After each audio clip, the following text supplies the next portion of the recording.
Hallelujah and good evening. David McKaig inside On TV Studios. And I'm here joined by my trusty colleague, my right-hand man, the one and only Alex Parr. What an introduction. Only problem is I'm on your left side, technically. Yeah, technically. But I must ask you a question. Oh, here we go. Here we go. I hope you miss Dave as much as I have. Has it gotten better?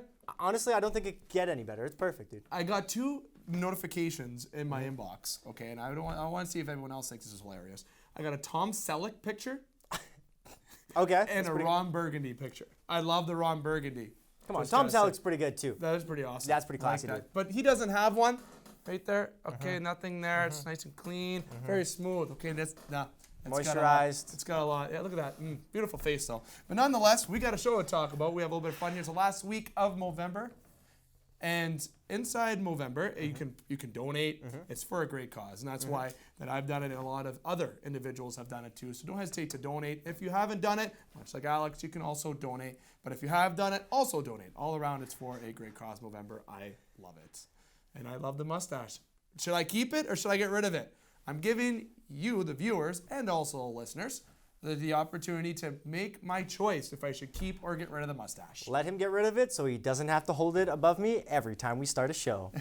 We're inside On TV Studios, and you can listen to previous editions and follow us on The Game Sports Show, at The Game Sports Show on Facebook, Instagram, and also through Podbean. Don't hesitate to follow us online on TV as well, on the social media platforms as well. Tonight's show, we have here in part 1, we have our contest giveaway that we're going to get to momentarily. We got some Mike Babcock discussion with Mitch Marner. We got more news around the Toronto Maple Leafs and Chief Keefe, if you will. We got Bill Peters discussion, some NHL discussion. In part 2, we have the Greyhounds and LSSU discussion. Following more local sports with the Sioux Junior Greyhounds, the Sioux Thunderbirds, the Sioux Eagles, Blind River Beavers, also Oklahoma University and Sioux College Cougars. Followed that will be an interview with Kyle Zimmermann, who is a rower here and also won 2 gold medals at Nationals. It's a very good interview that Alex Parr will bring to us there. Then, and the last part of the show we'll have In the Pocket, where we'll discuss all the NFL news and some local football news as well. There's an action-packed show, so we're going to get right to it and get to the contest giveaways.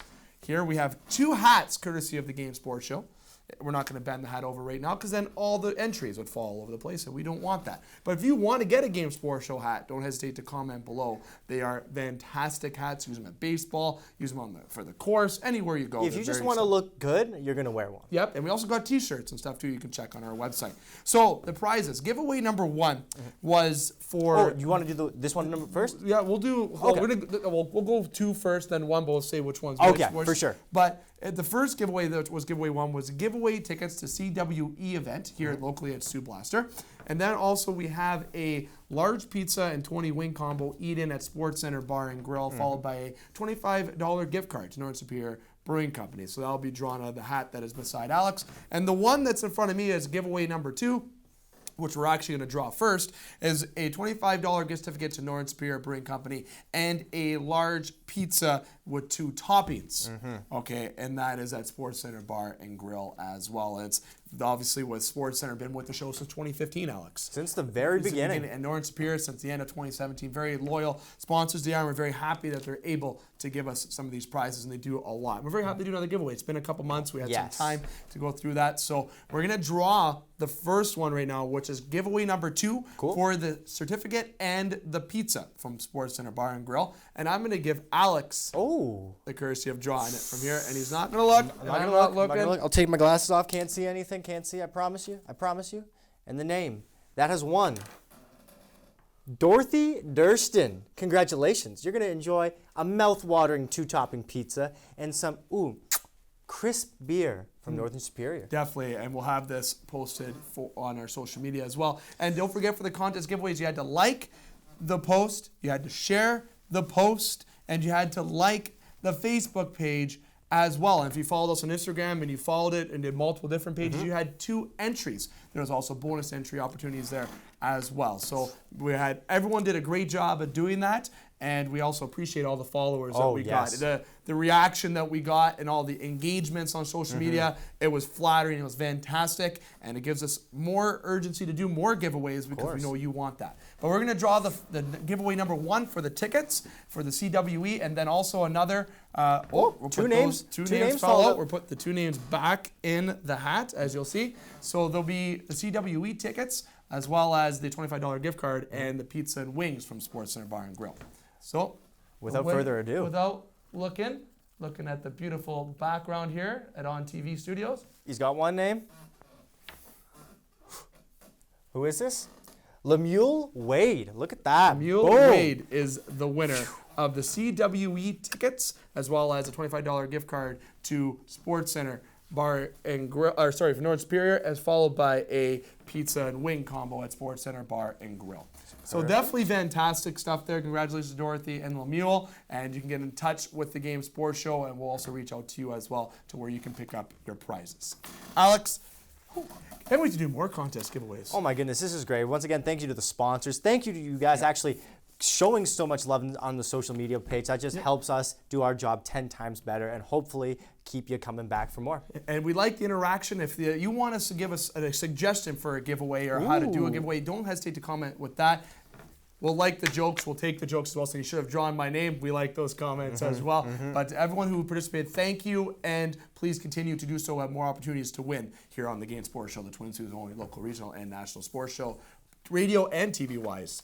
So many facts. Now let's get into the sports. Let's get into it.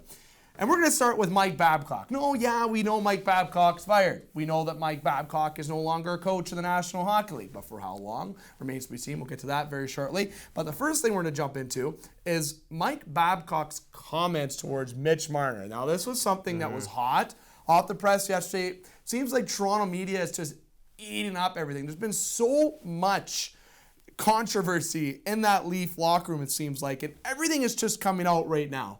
Okay, first off, Alex, what do you think of these comments towards Mitch Marner? To divide your locker room like that with somebody who is perceived to be an up-and-coming superstar. This happened in Mitch Marner's rookie year. How do you do that to a guy, a young 18-year-old guy, coming into the locker room, just trying to get his footing in the National Hockey League, trying to be liked by everybody in the room, and he goes, all right, tell me who you think's the laziest on the team, and then goes and tells him. That's some schoolyard BS. Yeah. I don't understand how that flew at all. Obviously, Marner is a brand new face to the league. Looking at Mike Babcock as a respected coach, he's won gold medals, he's won a Stanley Cup. It's hard to go against what your coach wants, but that's just such a sticky situation to have you back into. It is. Now, look at, we have on the screen there, that's a pretty funny picture, actually, there, courtesy of our producer, Jacob Moore. So, you have Mike Babcock now, who has, everything is coming out. You got Jeff O'Neill on Overdrive giving just a spiel about how bad of a person he is, all the research that he has done about Mike Babcock, and you can just point at Mike Modano, $14.99. Oh. That is the first thing that makes you and everybody seem that you're such a bad person. And now just more news is coming out and just how the players feel this is a better culture. Look at Austin Matthews' post-game after the first game against Arizona. And then look at Tyson Barrie after Colorado and the games that he's having. Just the team is playing with so much confidence right now, and they're still without Mitch Marner. They played against a team on Saturday that was missing Landeskog and Rantanen, very big losses, but that Colorado team is still very exciting. Good. You Colorado, the fans of Colorado have a lot to look forward to. But you have Mike Babcock right now that it seems like the players didn't want to play for him, and that is maybe why the Leafs weren't successful. Yeah, I mean, benching Spezza, I think, sent the first real... Against his former team. Against his former team, the team that he spent most of his career with, which is... What's that going to say to any of your hardworking players in that locker room? Oh, this guy, a veteran in the league, who took a hometown discount, came early to work with your young guys. Yeah, he's not good enough to play against his former team in his hometown. Why is any other player in that locker room going to think, oh, well, I'm going to work hard because I'm going to get my opportunity? Clearly, you're not, no matter how long you've been in the league. No, and the big thing with Mike is this is not the first time he's been under heavy fire with this. Okay, Just look at Mike Commodore. Okay, you can search it on YouTube because it's all over the place. So you can find with Mike Commodore talking about Mike Babcock, and you don't have to look far either on Twitter. No, it's everywhere. And honestly, I remember taking off the host hat for a second and putting on my Toronto Maple Leaf fan hat for a second. How excited I was when Mike Babcock got there. Right. And Leaf Nation, the ovation he got at the post conference, he said, "Let's put hockey back on the map." And Mike Babcock has a lot of accolades, right? Okay, Olympic gold, Stanley Cup. He's got World Junior Championship. He's got accolades, right? It was bigger than just the Leafs have a new coach. It was a big part of the culture change in Toronto when they were changing their logo. And that was the year that they drafted Austin Matthews first overall.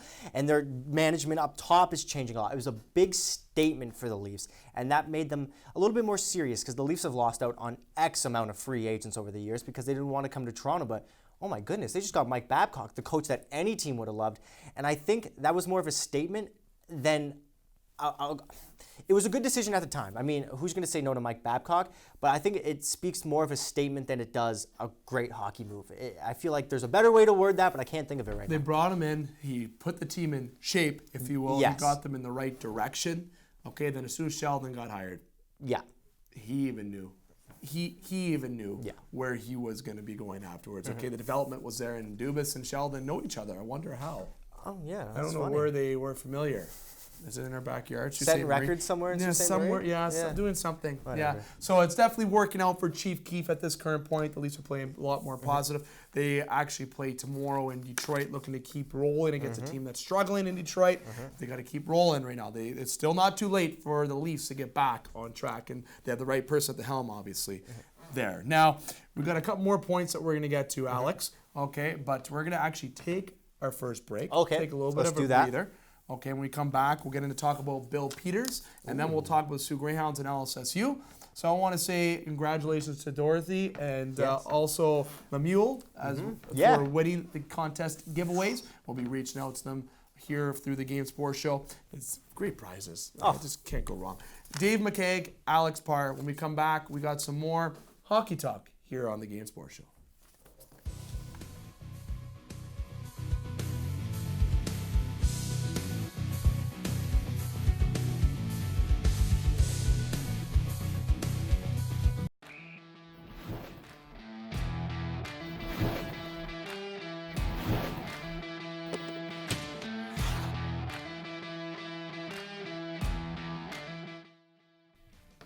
Welcome back to the Game Sports Show. Dave, Alex here in part 2 of the Game Sports Show. Now, Alex, before we jump up and talk about Bill Peters, actually, I know I said right before we went to break that we jump right into Bill Peters, but I know you also had a little bit of comments about Sheldon Keefe. So we'll go to that briefly before we move on to Bill. Yeah, quickly what I wanted to say is I hate this narrative that the Leafs are saved. They're already saved. Chief Keefe is the best coach in Leafs history, and everyone's singing his praises, and they're back to planning the parade route down Yonge Street. Like, no. Sheldon Keefe, he's coached 2 games in the NHL, and he's won 2 games. Like you said, he beat the Arizona Coyotes, and they're the second-place team in the league, but it's the Arizona Coyotes, or in the division, right? Yeah. Go and look at their roster, and you can go, the Leafs should probably beat that team. Colorado, that's a team that should be a little bit of a challenge. They played 20 minutes against them and we're on their heels the rest of the game. Keefe's job isn't that hard right now. All he's got to do is go in there and make hockey fun again. I mean, that's all the Leafs need to just go back out there and enjoy it. This sample size is too small, and if you're on the bandwagon already that, team's fine, cakewalk in the playoffs, doesn't matter anymore, you're delusional. You're a delusional Leafs fan. I agree. It definitely, like I said before break, it says all looking good. It's looking positive. They want to keep rolling. The team is just looking more positive. Yes. And that video of Tavares giving him the puck at the end and actually hugging, I can't really find a video besides that Mitch Marner picture that we had when he got drafted, hugging Mike Babcock. Right.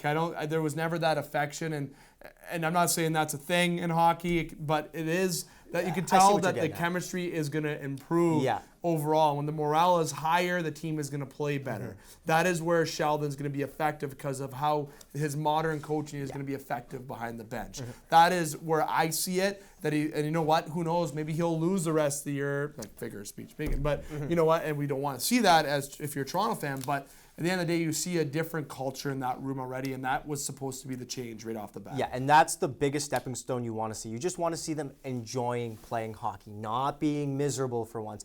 Being able to see Matthews out there for 20-plus minutes a night instead of Hyman getting 20 minutes and Matthews getting 16, not touching the ice in the final little bit of the game. Like, just not boneheaded decisions that any coach in the NHL would be like, oh, yeah, obviously just switch that and your team's going to be a little bit better.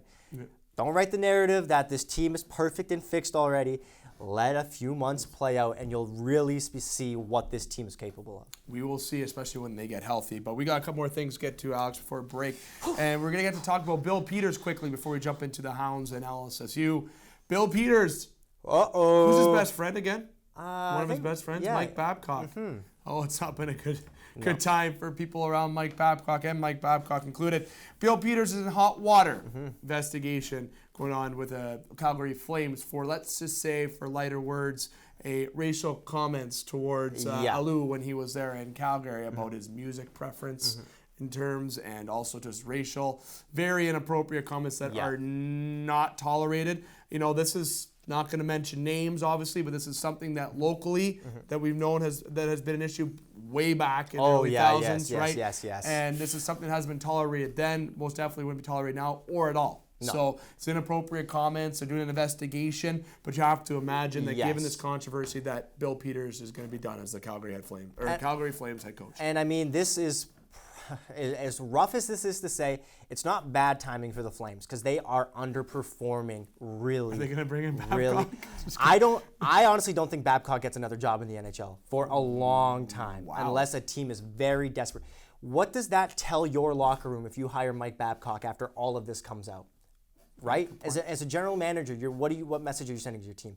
But back to this, it was earlier said that he was already fired, which is not true. He has not been fired. He's still the head coach of the Flames.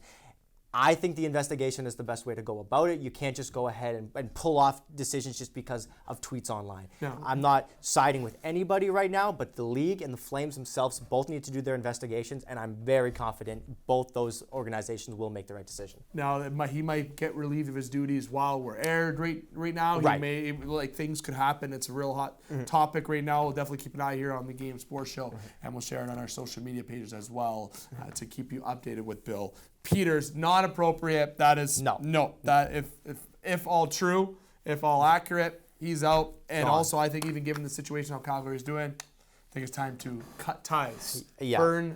Not burn the candle both ends. Yeah, such an underperforming team there in Calgary. So disappointing to see. The Leafs Very of the much West. So. Very much so. It's literally that case. Sioux Greyhounds we're going to jump into. Okay? Now, the Greyhounds had a 1-2 road trip. Okay? Better. Okay, it wasn't perfect. Okay, but Thursday they lose to Windsor. They lose to Windsor 6-3. Okay, and then on Friday the 22nd they lose to Flint 4-3. And then on Sunday they do defeat the Sarnia Sting by a score of 5-2 as Tanner Dickinson got the game winner in that. And now they are home this weekend though, so they're looking to try to keep building. You know, 1-2 is not horrible. Okay, it isn't bad, but it's not what you want to see. And Flint, good teams that they play this weekend. And Sarnia was a good win because they were hot as well. Yeah, and they get to play Sarnia again. So, I mean, that's going to be a lot of good mindsets going to that game. You're playing it at home. It'll be a nice change. You're not playing in Sarnia on the road. You don't have to worry about the travel or anything like that. Like it says in the notes here, this team is still looking like a project, but they are headed in the right direction. I think most people in Sault Ste. Marie would be satisfied even if they slipped in that 8th spot. I don't think the Greyhounds are as bad as last place in the conference.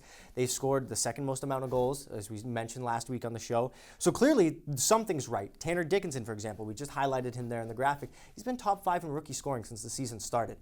Great sign for the team. Billy Constantino. Goaltending might be a problem for next year, but we'll see when we cross that bridge. If Malik comes here, I'll tell you, if Nick Malik comes here, there'll be zero problems. I'm going to tell you that right now. This kid, I've seen the tape. I've talked to scouts. This kid's very good. Nick Malik is a very good goaltender. They got to get him here this year if they can somehow, like they did with Pitlick last year. But for right now, I think Sioux Greyhound fans need to realize that if you see a team that was better the game you watched than the night before, that's all you should be expecting, and that's what you should be happy with. See, now, this weekend, like I mentioned, as the screenshot earlier, they play Sarnia this weekend at home, and they also play London. Teddy Bear Toss on Sunday, too, as well, people. So make sure you bring your teddy bears on Sunday if you are going to that game. Definitely. And you can listen to Jerry Lipscomb on Rock 101 with that as through our ESPN 1400 connection there and through our Monday show. Jerry does a great job if you can't make the game. But nonetheless, you make the game. You get to be involved in the teddy bear toss, which is fantastic. Oh, yeah, that's awesome. And London is always a good game. And the Hounds always play London so positive. Yeah, I mean, that's the team that any team likes to beat. London, of course, the powerhouse, the Golden State Warriors, the New England Patriots of the OHL. who doesn't like playing the New York Yankees of the OHL? No, exactly. And now London has always been known as such a powerhouse because of what they get, right? The resources that London has and, just the legendary players that have come out of London. But the Hounds have that too, okay? And the Hounds are on the right track. They 6-12 before they went into kind of the weekend prior to this week. So they've really improved, only 4 games under 500. So they're going to try to keep climbing back. And I think this weekend they have a chance to win 2 straight home. So let's get out and support the Greyhounds of the GFL Memorial Gardens. And if you can't support them in person, make sure you support them on radio. And I mean, even if we don't get the result we want on Sunday, you know what it'll be good for? A measuring stick. A measuring stick. We've talked about that, right? Have we? Maybe a time or two. Now, LSSU, we're going to get to quick. The Lake Superior State University Athletics lost on Friday 5-0. Okay, and then on Saturday they did bounce back very nicely as they defeated they won 3-1 there against Bowling Green Falcons. Now it was a strong game there, strong game on Saturday. Obviously Friday was a little bit of an egg, if you will, as they literally dropped an egg. They didn't score a goal. Yeah. And they're now 5-11 on the season. We've talked about this with Lake State. Okay, being beginning of the season they had a measuring stick. Okay, against some top teams, but now they've had teams that are more equal to their talent, to say, and they're not being as successful as they probably could be. Yeah, not as much as definitely the local fans here would have hoped for. What are you going to do? Not a winning season every single year. Definitely, I don't think they're giving up or throwing the hat in by any means. It's still a salvageable record. May look a little ugly now, but you win 3 games in a row. That's a little bit more respectable, and you can jump a few spots. You can. Now, the Lake State will play this Friday at 7:07, and then they also play, that's 7:07 Friday. Yes. I got that. Then on Saturday, they play at 5:07 as a host against Bemidji State. Now, before we go to break, I want to give a quick little fact. The NHL was founded and elects Frank Calder as its first president. The league's charter members are the Montreal Canadiens, Montreal Wanderers, Ottawa Senators, Toronto Arenas, and Quebec Bulldogs. And on this day, Bobby Orr also plays his final game with the Bruins. That is the 17 fact when the league got put in, and Bobby Orr's final game with the Bruins today, November the 26th. A little piece of hockey history. McKegg's fast facts for you. There we go. I want to give that out there. Dave, Alex, going to take a break. When we come back to the show, we got some more hockey talk. Let's get into it. Let's do it.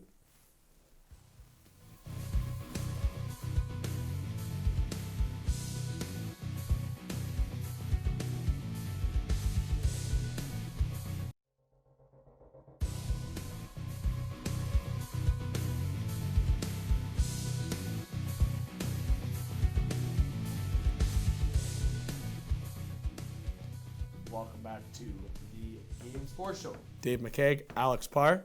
Dave McKegg, Alex Parr. It's Mustache, no mustache. Glasses, no glasses.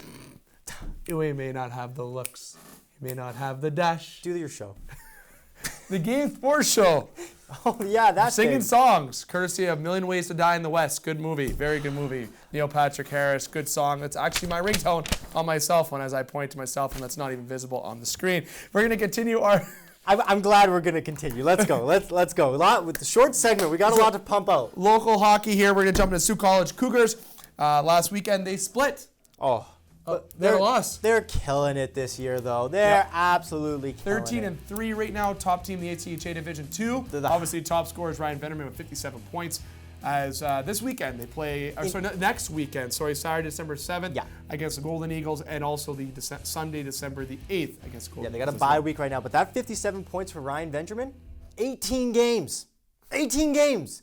The guy has not taken his foot off the gas pedal. This guy's still playing in Div 3. It did not matter for him. The team's still top in their whole division. If they can repeat what they did last year, they better be jumping up to Div 1. Oh, it'd be Div 1 in the ACHA, which is a fantastic accomplishment for Sioux College. And obviously being 1-1 last weekend, they have a bye week this week. They're focused on some practice time, some scholastic stuff. As you know, the exams are just right around the corner as well.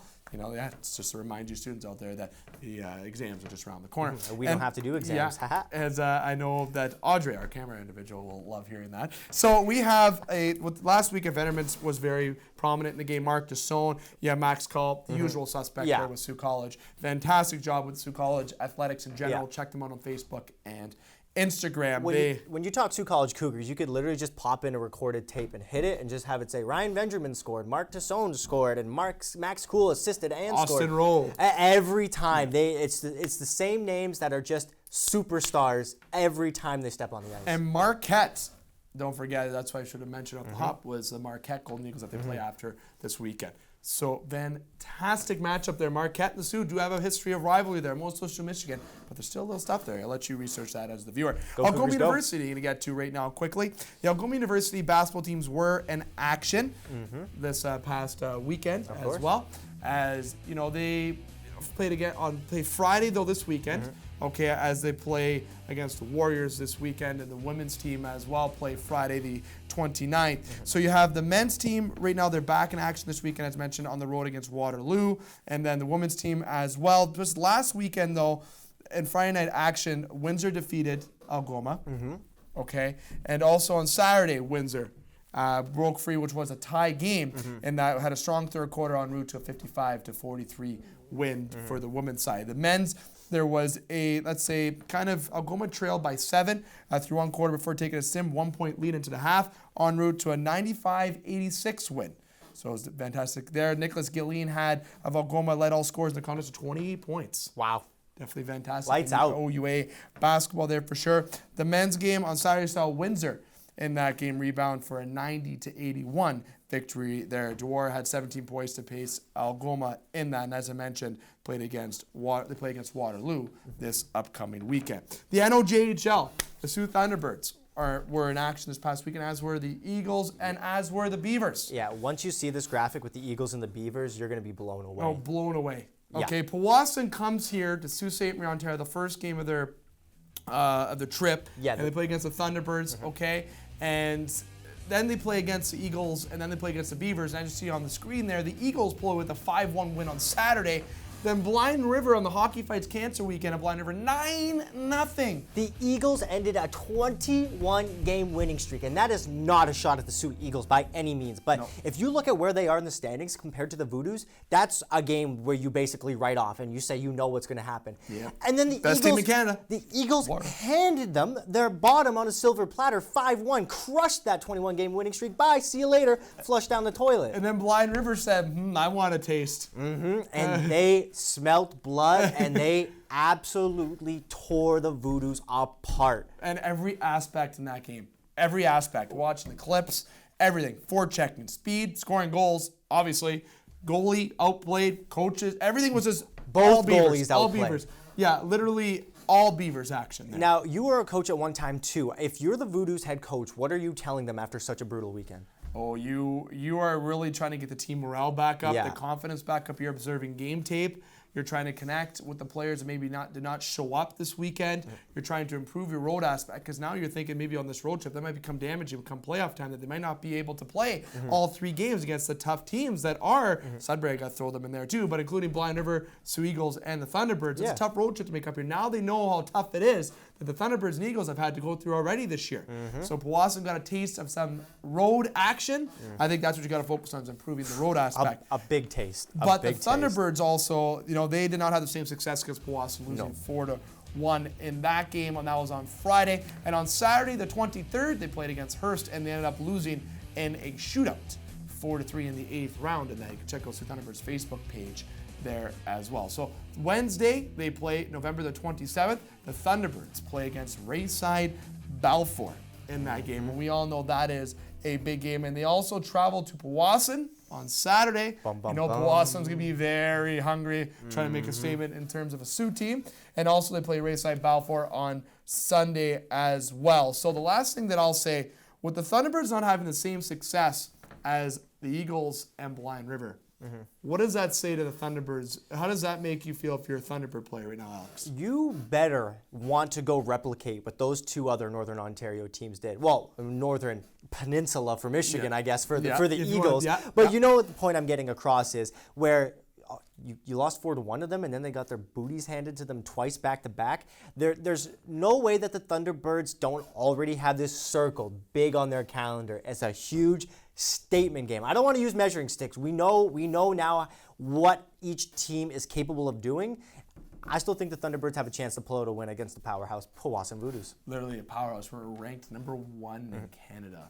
So when the ratings come out this week, it might be a little bit. Yeah, I'm excited to see less what happens. There. Definitely. Now the Eagles are riding an 8-game winning streak. Okay, as they'll also they play Kirkland on Saturday, French River on Sunday, as well as the Blind River Beavers will be in action. You can check out all the action on Hockey TV. Hats off for the 8-game winning streak too. That's amazing. The Eagles are on fire. Doug LaPrade, coach of the Eagles, has that team rolling and flying, if you will. Soaring. Beat me to it. That's just not fair. Now, last point I want to get to before we go to break. The Sioux Junior Greyhounds got 5 out of a possible 8 points this past weekend as well. The Sioux Junior Greyhounds. Jamie Henderson does a very great job with that. You can check out them on Facebook as well. Now, Dave, Alex, we're going to take a little bit of a break. When we come back, we have an interview with Kyle Zimmermann, a gold medalist at the Nationals for rowing. That is fantastic stuff. So we're going to get to that right now, so don't go anywhere.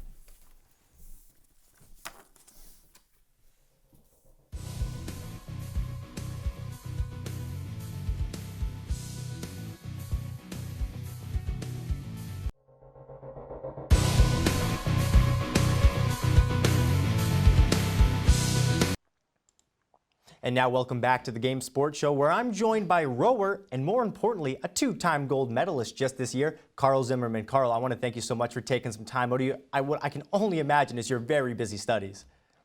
Yeah, thanks for having me. I'm excited to be able to talk to people back in Ontario. Now, for Sault Ste. Marie, a lot of people know our city for being a hockey city, a football city. A lot more things before rowing hits the list. So how does one get involved in rowing in a small community in the Sault Ste. Marie and surrounding area?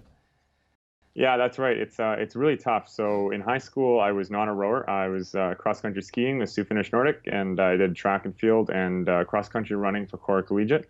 But there really isn't much rowing in the Sioux or Sudbury. You have to get pretty far in southern Ontario. The whole water freezing in October, November thing kind of messes up your rowing season. So yeah, I was a high school athlete, track and field, cross country, and then I went to university at McMaster in 2012 and wanted to try something new.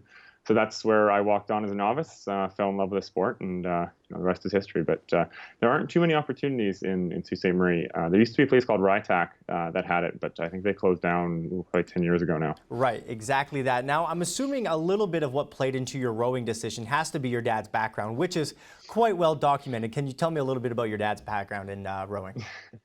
Yeah. So I always say, my dad introduced me to the sport. He rowed kind of recreationally as a novice, I think a second year, when he was in university decades ago at Trent University. So I kind of, growing up, dad tells stories. Oh, I used to row and we go early morning runs and we go in the water and it was amazing. So I kind of knew what the sport was growing up. And he said, you're a tall, strong guy. You'd be great for it. So when you're going to university and looking for another sport, oh, sure, that sounds great.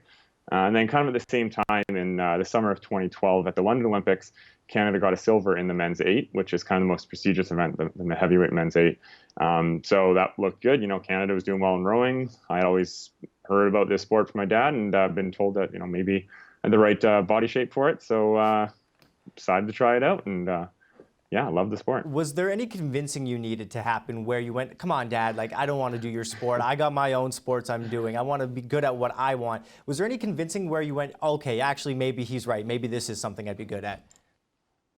No, I loved it. My dad didn't really push me to do it. His sport was actually fencing. My dad was much bigger in fencing before my time.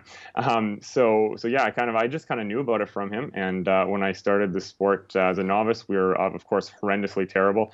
Got wet, got cold every morning. But I love the team aspect of rowing. 8 guys in one boat, trying to move so perfectly together. Everything has to be in sync. Meanwhile, you're trying to develop your personal strength and your personal endurance. To be a part of that team. And that's kind of what I loved about the sport was the individual and the team aspect of it. So at the end of my novice season in 2012, I was amazed at the accomplishments we had that year and excited to keep training with my newfound buddies on the team. And we came through the winter, loved it even more. I found great progress and I kind of just got excited every time we had a new fitness test or something and I was improving. I saw myself getting better. And that was just hugely exciting for me, and I just wanted to keep that going, and that kind of drove me all the way through the first few years into the World Championships in 2015 is just wanting to keep seeing myself improving and being the best that I could be. Yeah, you were talking about your accomplishments, and I mean, that's a long list. I opened the show talking about a couple gold medals this year. You've been a part of Canada's under-23 national team. Tell me about the experience on representing your country in the sport that you have taken so well under your belt. That's got to be something that you just, another chip on your shoulder, something you can be really proud about.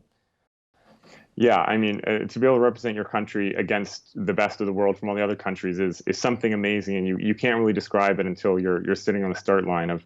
I imagine all sports athletes feel the same thing. We're at the World Championships. It's pretty incredible knowing that your country was selected you, and that you're there representing everyone back home in Canada. And when you're going out to do battle on the lake or on the pitch or the field, whatever your sport is, that you have the support of Canada behind you. Everybody who doesn't even know your sport and know you personally, every Canadian is going to cheer for Canadians. Look at what happens in the Olympics. You generally don't know all the people, but it's go Canada. So it's pretty amazing to know you have the support of everyone back home and everybody you care about pushing you along. And what's the recruitment process like for the Canada under-23 national team? Did they approach you after seeing some of the things you had done, or did you reach out to them? So the way rowing works in Canada is as you kind of show some promise, usually your coach will encourage you to submit 3 or 4 times a year. There's this kind of fitness test that you can submit that's run by Rowing Canada, the national organization, the governing body.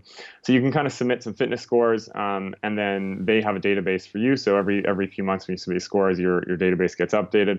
And then every time you have kind of a national championships, whether it's club nationals or university or a time trial for a national team, that all kind of gets logged into your database. And the national team coaches, there's different coaches I was on the under-23 team, the Olympic team has coaches, men's, women's, lightweight, there's a whole bunch of different coaches.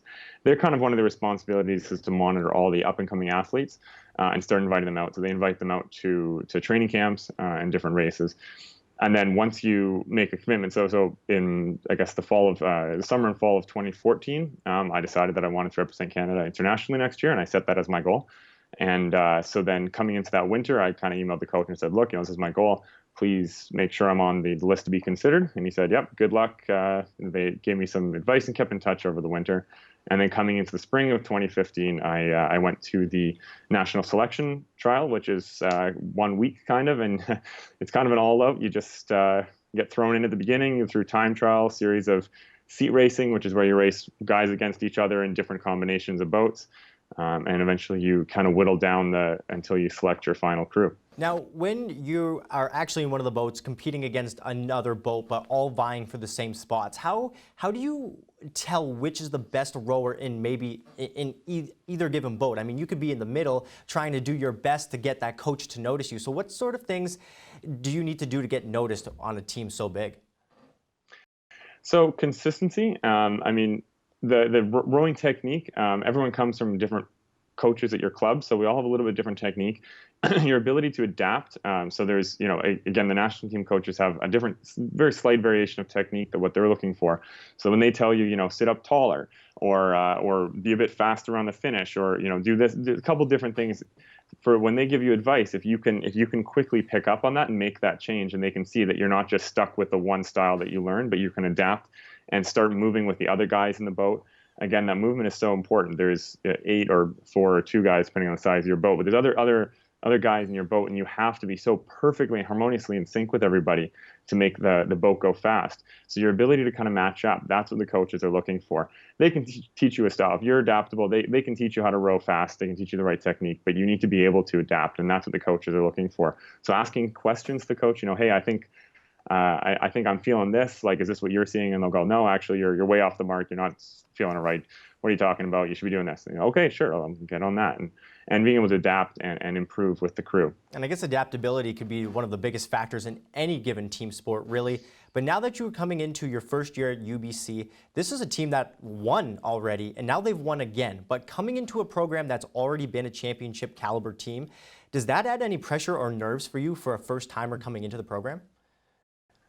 I could definitely see if this was my first year rowing or first year rowing university. Yeah, it would be a bit nervous. The UBC team here has phenomenal coaching under Mike Pierce, and has for years won the men's national banner, which is pretty remarkable. No team has done that for so many consecutive years.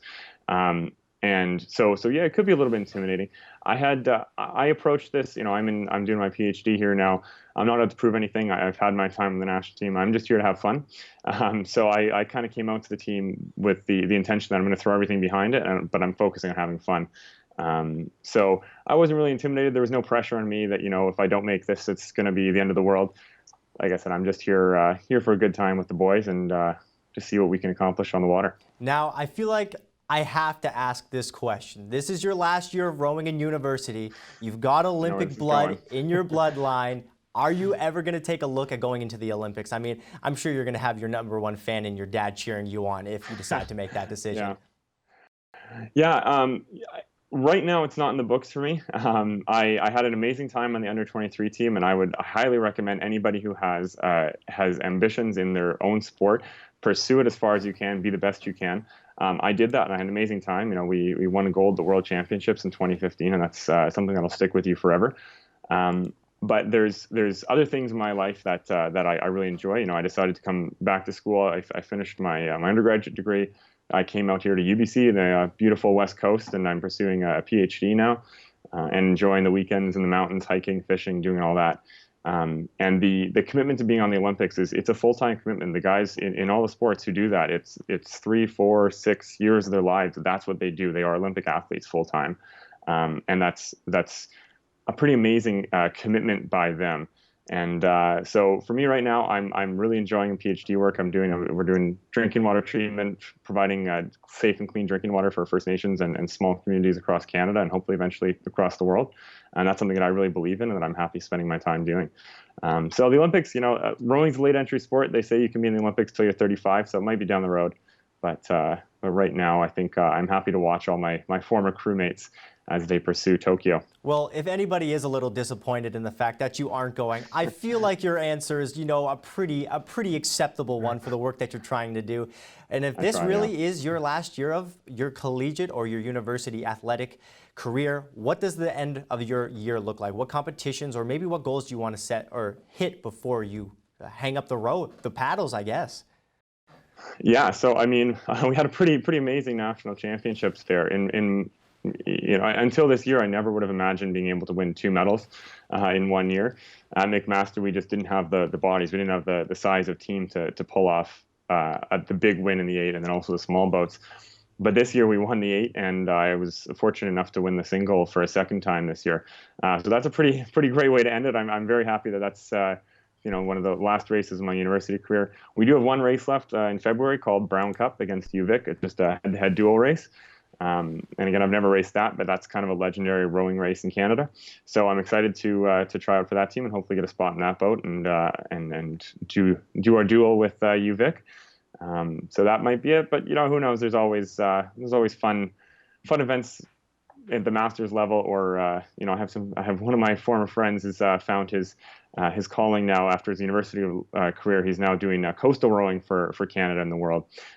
So that's pretty cool. It's kind of a new emerging type of rowing where they're in big boats in the ocean waves, and he's having lots of fun traveling around for that. So you never know what comes up. Well, I love my sport and I love learning new things. So I'll find ways to keep with it. Well, whatever it is you decide to do, Carl, just know you're making us at home here so very proud. I want to thank you so much for your time. And before we let you go, any last words?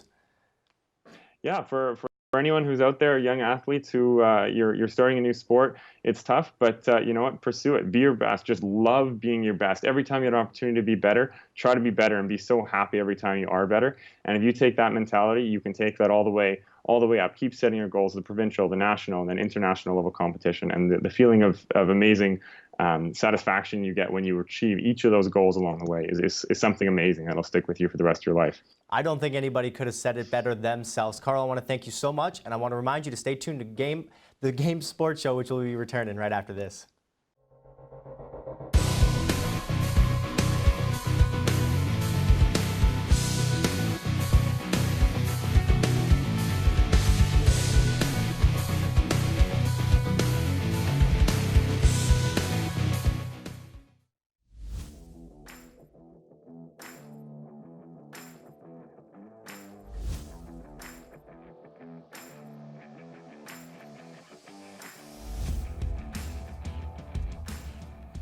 welcome back to the Game Sports Show. Dave, Alex, been here since the start, and we're very happy they're able to join us this evening.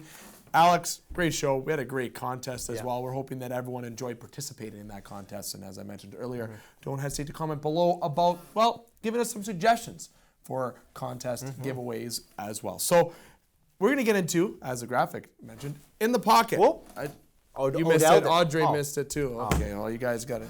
Oh, producer Jake caught it. That's why I sit behind the desk and I don't play the sports. Okay, let's go. So here, locally in terms of football, we have the Cora Colts that are playing on the 28th against Holy Cross. We got that tournament that they're playing in. Yep, representing Sault Ste. Marie at OFSA. Yep, so we're going to jump into that on Wednesday officially a lot more when Matt Primo will be joining us there at Sports Center Bar and Grill.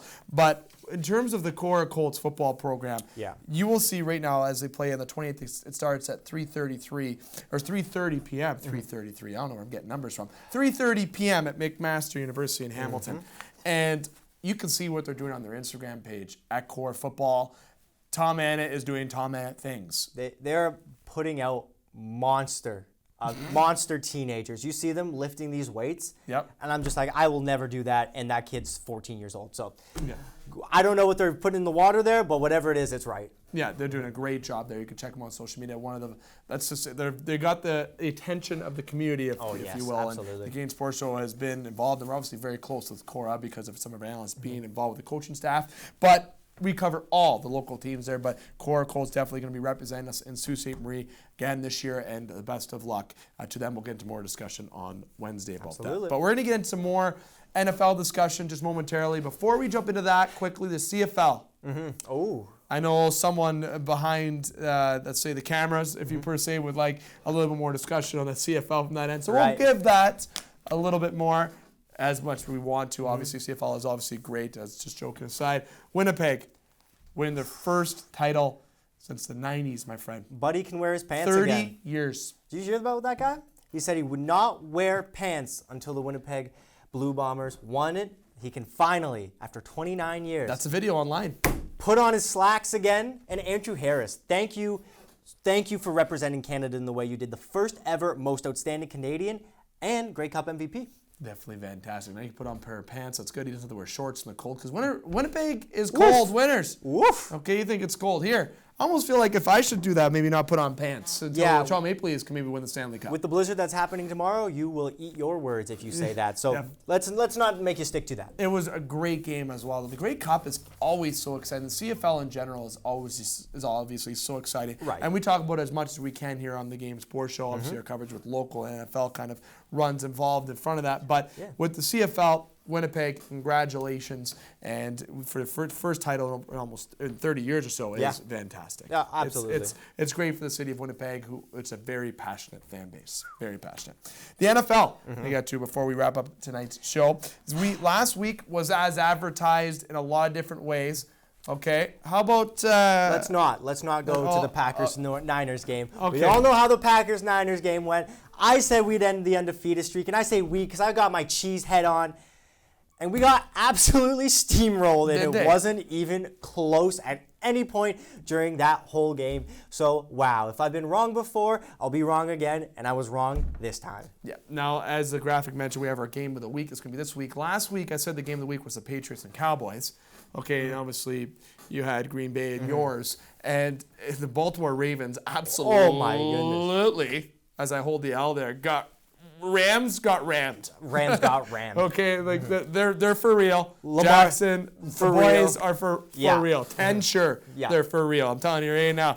Okay, now this week, though, game of the week, I think it's very obvious. Yeah, everybody's going to pick this one for sure. 49ers and Ravens. Oh, my goodness. Whoa! I hope that game is as lights out as I was hoping the Packers would make their appearance against the Niners. So I will live vicariously through Baltimore fans, and hopefully they can end that undefeated streak. Now, no offense to Jimmy Garoppolo. None. But Lamar Jackson is outplaying you this year. Outplaying a little bit, not just in terms of statistics. It is a team sport, Dave. It is a team sport. Jackson's making it look like he is a running back, a thrower, a receiver, everything. The team around him is playing well. The Ravens' defense is great. Niners' defense is great. I just think offensively, in terms of quarterback, just a slight advantage the Ravens have in this game. But that Niners' defense, I have to give them the edge in this game. I just think the Niners' defense is superb. That's the obvious game of the week. Yeah. Obvious. If anyone's going to choose different, please let me know.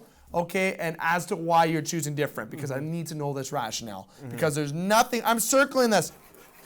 That is the game of the week. There's 0 games that are better than this game this week. Okay, there's good football games, but there's not as good as this one. MVP favorite quickly. Is Jackson your number 1? Christian McCaffrey, Russell Wilson. I know what, call me crazy, but I want to say Christian McCaffrey. I want to say Christian McCaffrey right? too. You know what? MVP is, you want to see team success. But MVP, unfortunately, is the most valuable player, which is not plural. Okay? It's singular, which is one person. Without McCaffrey, the Panthers wouldn't have 4 or 5 wins this year. Right. They'd have 0. Yeah, and as much as I think Lamar Jackson has been the best performance on a best team in a surprising ways, I believe if they make the playoffs and make a little bit of a run, Jackson will get it just based off of that. Even though playoffs aren't supposed to factor into that, I think they will just a little bit, and he'll edge out McCaffrey. Definitely. Now, since we are crunched for time, I'm going to say quickly our biggest surprise and disappointment this year. I'm going to say quickly the Niners are my biggest surprise, and the disappointment is the Rams. Yeah, I mean, I think both of those are the obvious choices. The Rams, so high, nobody was on the Niners at all. Jimmy Garoppolo, who at the beginning of the season? Yeah, Jimmy Garoppolo 10-0. Fantastic. Yeah. And the thumbs up this week, we're going to go to Youngstown State. Yeah. Okay, check out this video shared on the Game Sports Show. Nathan Mays gets that one final snap of his career. Career-ending injury. His team. I'm not crying. You're crying. Yeah, career-ending injury. Awful to see. They bring out their senior quarterback. He hobbles out onto the field to take the last snap of the game as his team wins, to take the knee and finish it. Storybook ending. It's fantastic. And Bobby Ryan's letter to his mother was great. I bring that up. Obviously, just some different circumstances as Bobby Ryan did lose his mother. It's actually my mother's birthday on Thursday. We're going to be celebrating on Thursday. So I wanted to bring in a mother. Things up. Go hug your mother. Okay, they are the heart and soul of us, if you will. Now, we're going to go here on the Game Sports Show. We're going to wrap up tonight's show. Tomorrow we'll be at Sports Center Bar and Grill. We'll be combining our Wednesday, Thursday show together. And I want to give you a tease. We will have a bonus show this week. Terry Ryan is coming on the Game Sports Show. If you don't know who he is, well, I'm just going to give you a suggestion. I don't have enough time to give you a full diagnosis of that. That's a whole other segment. Check him out on YouTube. Check him out on the website. It's a fantastic addition to the show. On behalf of Alex, on behalf of everyone here on the Game Sports Show, until tomorrow at the Sports Center Bar and Grill, I'm here to remind you to stay classy, Sault Ste. Marie, and booyah.